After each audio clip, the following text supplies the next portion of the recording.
దీంట్లో ఇది ఒక్క వార్త ఉన్నది మంచి వార్త.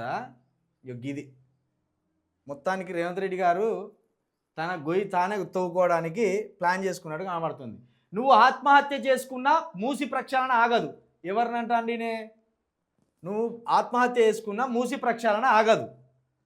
ఇట్లా చూపెడుతున్నాడు. ఇక్కడ కేబీఆర్ పార్క్ వద్ద నిర్మిస్తున్న అండర్ పాస్ మ్యాప్ను పరిశీలిస్తున్న సీఎం. నువ్వు ఆత్మహత్య చేసుకున్న మూసి ప్రక్షాళన ఆగదు. కిషన్ రెడ్డి పేదలపై ముసలి కన్నీరు వద్దు, మోడీని తీసుకొచ్చి మూసిని చూపించు. గిఫ్ట్ సిటీని గుజరాత్కు తీసుకెళ్లిన ప్రధాని, తెలంగాణకు నువ్వేం తెచ్చినావు? దమ్ముంటే కేంద్రం నుంచి ఫండ్స్ తీసుకురా, సన్మానం చేస్తా. నిధులు తెస్తావా? గుజరాత్కు వలస వెళ్తావా? 6 నెలలు టైం ఇస్తున్నా, ఏం చేస్తావో చెప్పు. న్యూయార్క్ వంటి నగరాల మాదిరిగా హైదరాబాద్ అభివృద్ధి 40 నుంచి 50 వేల ఎకరాల్లో ఫ్యూచర్ సిటీ. రాష్ట్రంలో రియల్ ఎస్టేట్ ఆదాయం పెరిగింది. సిగ్గు లేదు, ఇప్పుడే రియల్ ఎస్టేటు స్టేట్ అధ్యక్షుడు చెప్పిండు. రియల్ ఎస్టేట్ ఆదాయమే తగ్గిపోయింది, రియల్ ఎస్టేట్ మొత్తం పడిపోయిందని చెప్పిండు ఆయన. ఇప్పుడు ఏందాటిది? మూసి వద్దని కేంద్ర మంత్రి కిషన్ రెడ్డి అంటున్నారు.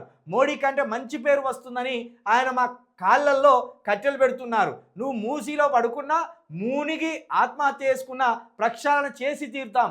మీకు చిత్తశుద్ధి ఉంటే కేంద్రం నుంచి మూసి ప్రక్షాళనకు 25,000 కోట్ల నిధులు తీసుకురా అని కేంద్ర మంత్రి కిషన్ రెడ్డికి ముఖ్యమంత్రి రేవంత్ రెడ్డి సవాల్ విసిరారు.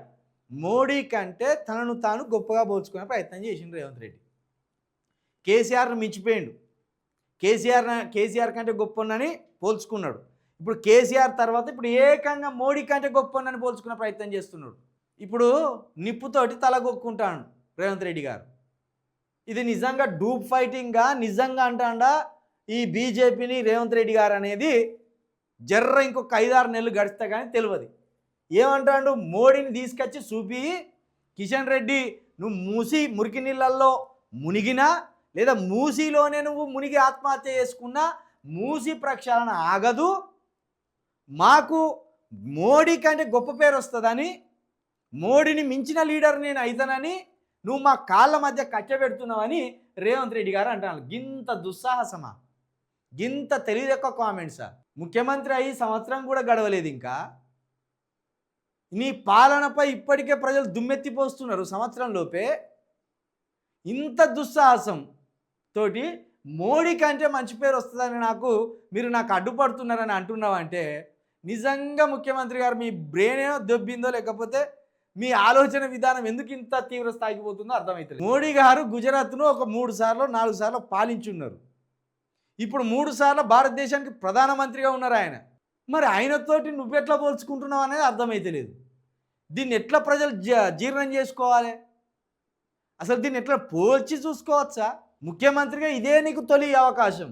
దాంట్లో ఇంకా సంవత్సరం కూడా పూర్తి కాలేదు మీరు గద్దెనెక్కి.